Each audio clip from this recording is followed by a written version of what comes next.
Hello दोस्तों, welcome back to our YouTube channel. तो दोस्तों आज के आज एक और नई वीडियो में आपके साथ। तो दोस्तों आज हम इस वीडियो में बात करेंगे पूर्ण वर्ग विधि से समीकरण को कैसे हल करें।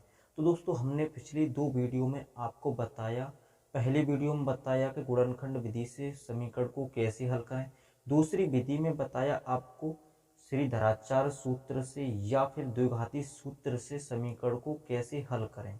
ठीक है, और आज इस वीडियो में बात करेंगे दोस्तों पूर्ण वर्ग विधि से समीकरण को कैसे हल करें, वो भी द्विघाती समीकरण को। ठीक है दोस्तों, तो ये है दोस्तों पूर्ण वर्ग विधि सबसे टफ विधि है उन दोनों की अपेक्षा। ठीक है, गुणनखंड विधि और श्रीधराचार्य विधि की अपेक्षा ये टफ विधि है। ठीक है, तो दोस्तों ये सबकी समझ में नहीं आती है, तो इसलिए आप लोग इस वीडियो को अच्छी तरीक़ा से 2 बार देख लें तो आपको पूर्ण वर्ग विधि समझ आ जाएगी। ठीक है, तो स्टार्ट करते हैं दोस्तों।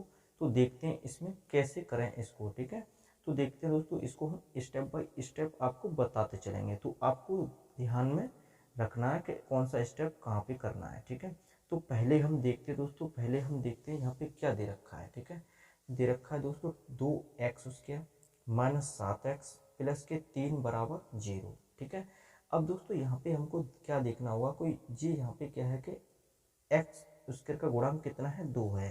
तो दोस्तों पूर्ण वर्ग विधि में हम क्या करते हैं कि जो एक्स स्क्वायर होता है हम उसको उसका गुणांक 1 लेते हैं। ठीक है, अगर इसका गुणांक 1 के अलावा और कोई भी संख्या है तो हमको उसको हटाना होगा। जैसे 2 है हम यहाँ पे, तो 2 हमको हटाना होगा। अब 2 हम हटा कैसे सकते हैं, 2 को हटाएंगे तो हम क्या करेंगे, या तो 2 इसमें से कॉमन निकाल लेंगे।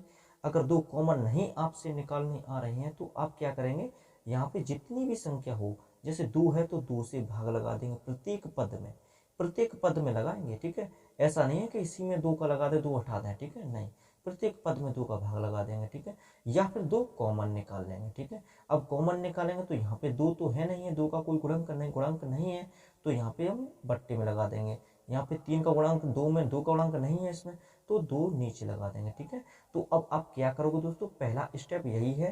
पहला स्टेप क्या है कि इसमें से 2 हटाना होगा, किसमें से, एक्स स्क्वायर के गुणांक से।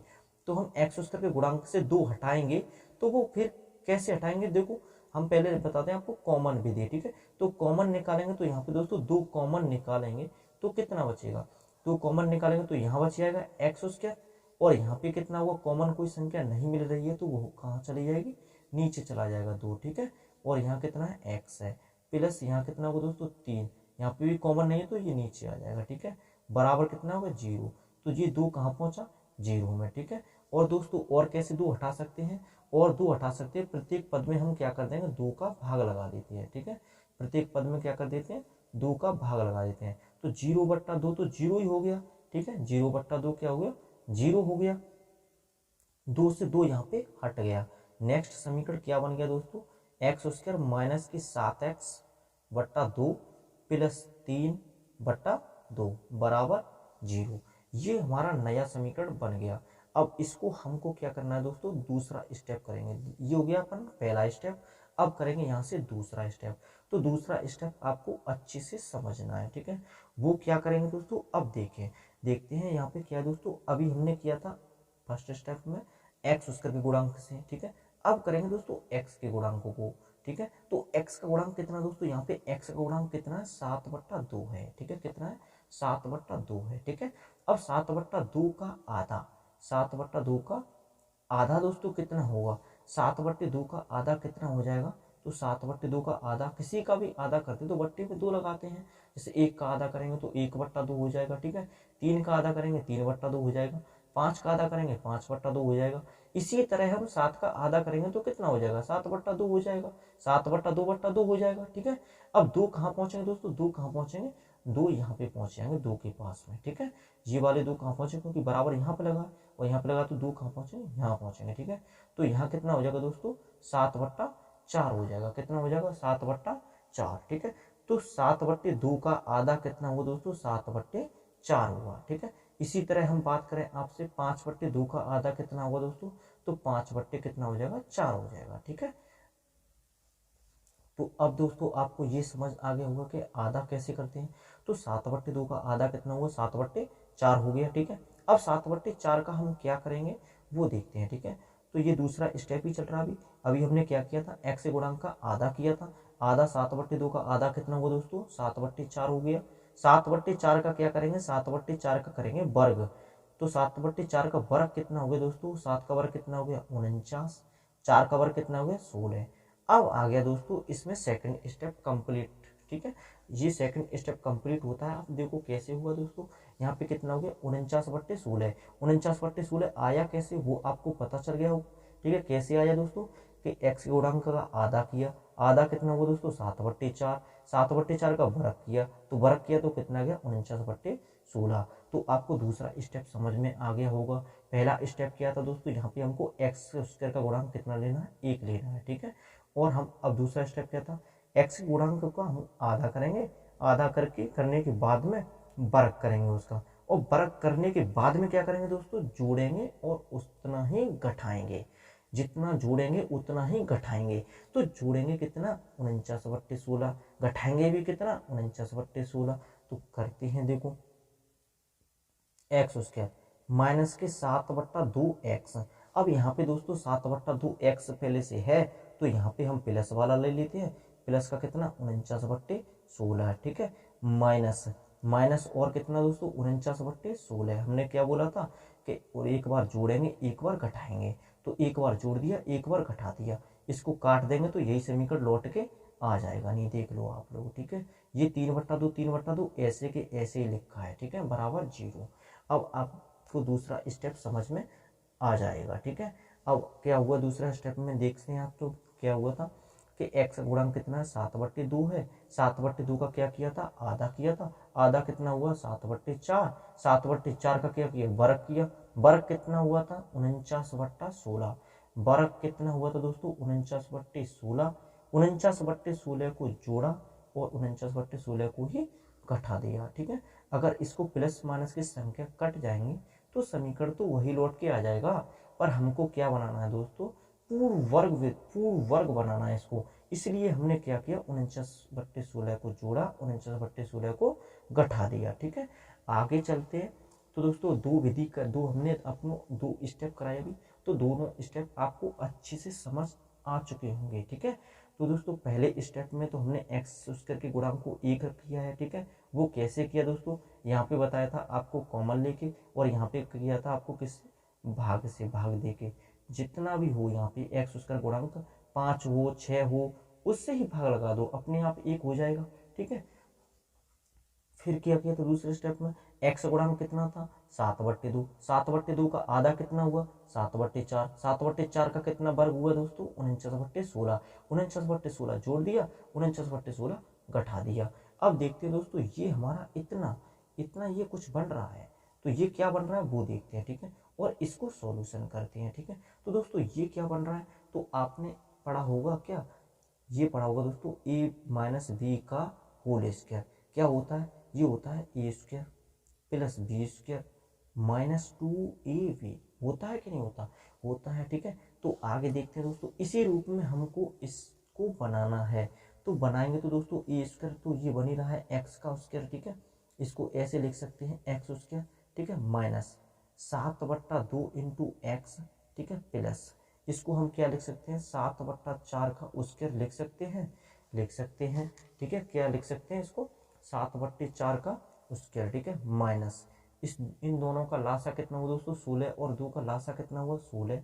ठीक है, अब यहाँ पे 16 से 16 कट जाएगा तो यहाँ कितना बचेगा दोस्तों 49 ही बचेगा। ठीक है, प्लस अब दोस्तों यहाँ पे कितना हुआ, यहाँ पे कितना हुआ दोस्तों, यहाँ पे हुआ 24। ठीक है, कितना हुआ 24। ठीक है, यहाँ पे कितना हुआ 24। तो अब बात करते हैं दोस्तों यहाँ पे कितना, तो यहाँ पे देखते हैं, तो यहाँ पे अब यहाँ कितना होगा 49। 49 और 49 में से 24। ठीक है, तो माइनस चिन्ह है यहाँ पे, तो माइनस का क्या हो जाएगा दोस्तों, यहाँ पे हम माइनस का कर देंगे। तो अब यहाँ पे कितना बचा, तो दोस्तों यहाँ पे आप देख सकते हैं, यहाँ पे क्या था 49 तो माइनस का है और 24 कितना प्लस का। तो यहाँ पे बचेगा कितना दोस्तों, यहाँ पे आप लोग ऐसे भी लिख सकते थे इसको, यहाँ पे पहले आप कर सकते थे प्लस के 3/2 माइनस 49/16। ठीक है, तो यहाँ पे एलसीएम लेते आप लोग तो कितना होता 16, और यहाँ पे कितना होता आपका 24। ठीक है, प्लस के और माइनस का यहाँ पे कितना था 49। तो यहाँ पे कितना बचा था आपका माइनस के 25 बट्टा कितना बचता 16, ठीक है। तो इसी तरह से यहाँ पे यही होगा, ठीक है। तो यहाँ पे दोस्तों 49 माइनस के हैं प्लस के कितने 24, तो बचेगा कितना 25 बचेगा, ठीक है। तो आप लिख सकते हैं अगले स्टेप में लिख दिया है, ठीक है।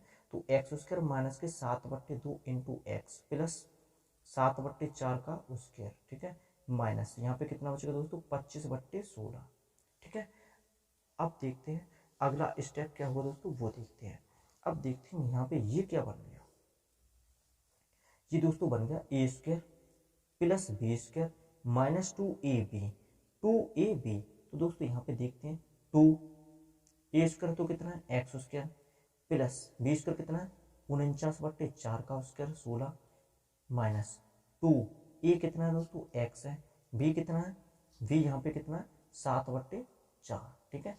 तो यहाँ पे 2 से काटते हैं तो यहाँ पे कितना बचा 2 बचा, तो ये क्या निकला 7x स्क्वायर प्लस के 49/16 माइनस यहाँ पे कितना हो गया 7/2 इंटू एक्स, ठीक है। यही तो बना है देखो, और यही तो निकालना था देखो एक्स स्क्वायर माइनस 7/2 एक्स, देखो यहाँ पे x square minus 7/2 x plus plus 49/16 को क्या लिखेंगे 7/4 का स्क्वायर, तो 7/4 का स्क्वायर। अब इस चीज को हम क्या लिख सकते हैं, तो इस चीज को हम लिख सकते हैं दोस्तों, क्या लिख सकते हैं एक्स माइनस 7/2 का वो सॉरी 7/4 का होल स्क्वायर, क्या लिख सकते हैं दोस्तों एक्स माइनस 7/4 का होल स्क्वायर।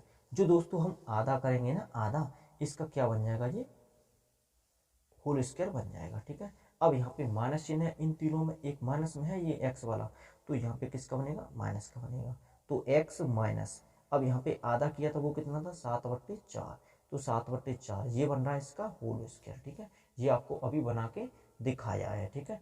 तो ये बन गया आपका होल स्क्वायर माइनस अब यहाँ पे कितना दोस्तों 25, अब इसको हम क्या लिख सकते हैं 5/4 का होल स्क्वायर, ठीक है। अब दोस्तों अब क्या करेंगे दोस्तों, आपने पढ़ा होगा ए स्क्वायर माइनस के वी स्क्वायर, ठीक है। अब ये दोस्तों अगला स्टेप आ चुका है, ठीक है। अब यहाँ पे एक और नया स्टेप बन गया A square minus B square, आपने पढ़ा ये होता है एक कोष्टक में ए माइनस बी, एक कोष्टक में ए प्लस बी, ठीक है। तो फटाफट सीना लगा देते हैं, ठीक है, बराबर 0 इसमें समय चल ही रहा है, ठीक है, वो दोस्तों आप लोग इसमें लगा सकते हैं 0, ठीक है। अब बात करते हैं दोस्तों यहाँ पे, तो यहाँ पे देख सकते हैं, तो अब बात करेंगे दोस्तों यहाँ पे a माइनस बी, तो यहाँ पे इतना x माइनस 7/4 तो a है, तो x माइनस 7/4 a हो गया माइनस b का मान कितना है 5/4, एक कोष्टक में तो ये आ गया, दूसरे कोष्टक में दोस्तों क्या आएगा a का मान कितना x माइनस 7/4 प्लस b का मान कितना है 5/4, ठीक है, बराबर कितना लगा देंगे 0। अब एक कोष्टक में कौन सा हो गया ये, एक कोष्टक में ये हो गया, दोनों कोष्टकों को एक एक करके सॉल्यूशन करते हैं। तो पहला कोष्टक क्या है दोस्तों x माइनस 7/4 माइनस 5/4 बराबर 0, दूसरे कोष्टक को लिखते हैं x माइनस 7/4 प्लस 5/4, ठीक है। अब पहले हम इसको सॉल्यूशन करते हैं, तो इसको सॉल्यूशन करते हैं तो x इसका लासा दोस्तों कितना हो गया 4 माइनस यहाँ पे कितना 7 माइनस के 5 बराबर 0, 7 और 5 दोस्तों कितना हो गया 7 और 5 हो गया 12/4 बराबर 0, इसको पश्चांतर करेंगे तो x बराबर 12/4, तो 4 से 12 काटेंगे दोस्तों कितना आ जाएगा 3, तो यहाँ पे x का मान कितना आ जाएगा दोस्तों x बराबर कितना आ जाएगा 3, तो एक मूल तो इसका कितना आ गया 3 आ गया, दूसरा मूल हम अभी निकालेंगे, तो दूसरा मूल दोस्तों कितना आएगा वो देखते हैं। तो यहाँ पे दूसरा मूल निकलेगा दूसरे कोष्टक से, ठीक है। तो इसको सॉल्यूशन करते हैं बराबर 0 लगाते हैं, x माइनस इसका लासा कितना हो दोस्तों 4, ठीक है, यहाँ पे कितना बचा माइनस के 7 प्लस 5 बराबर 0, ठीक है, क्योंकि 4 से 4 में भाग लगाएंगे तो कितना बचेगा 1 बचेगा, 1 का 7 में गुणा करेंगे 7 आएगा, प्लस इसी तरह 4 का 4 में भाग लगाएंगे 1, 1 का 5 गुणा करेंगे 5 ही आएगा, 7 और 5 कितना हो गया, यहाँ पे दोस्तों क्या है माइनस का है 7, 7 किसका है माइनस का प्लस का 5 है, तो कितना बचा माइनस का 2 बचा बट्टे 4 बराबर 0, इसको पश्चांतर करेंगे तो प्लस के 2/4 हो जाएगा, तो x बराबर कितना आएगा 1/2, x का मान कितना निकलाएगा दोस्तों x बराबर हो जाएगा 1/2, x बराबर कितना निकला 1/2, एक मूल निकला दोस्तों x बराबर 3, दूसरा मूल निकला x बराबर 1/2। ठीक है, तो ये निकला है दोस्तों इससे पूर्ण वर्ग विधि से समीकरण को हल करने के मान। ठीक है, हल करके हमने कितने मान निकाले, 1 2 मान निकाल दिए। ठीक है, अब देखते हैं दोस्तों इसको, इसमें कितने क्या क्या हुआ था एक बार और देखते हैं। इसमें क्या हुआ था, पहले स्टेप में हमने क्या किया था, पहले स्टेप में किया था एक्स स्क्वायर के गुणांकों को हमने 1 किया था। तो 1 किया तो उसको क्या किया, डिवाइड करके किया था। ठीक है, हमने इसमें 2 का भाग लगा दिया तो एक्स स्क्वायर का गुणांक कितना हो गया था, 1 हो गया था। ठीक है, दूसरे स्टेप में क्या किया था, जो एक्स का गुणांक है उसका आधा करके उसका वर्ग किया, वर्ग करके जोड़ा घटाया। ठीक है, जोड़ा घटाया। ठीक है, फिर क्या किया दोस्तों, फिर हमने उसको अगले स्टेप में उसको हमने एक को होल वर्ग बनाया। ठीक है, उसका एक को a प्लस बी या a माइनस बी के होल स्क्वायर के रूप में बनाया। तो दोस्तों उसका रूप ये हमने बना लिया। ठीक है, तो ये बन गया दोस्तों क्या, a माइनस बी का होल स्क्वायर इतना। ठीक है, तो ये हमने बना के रखा है यहाँ पे।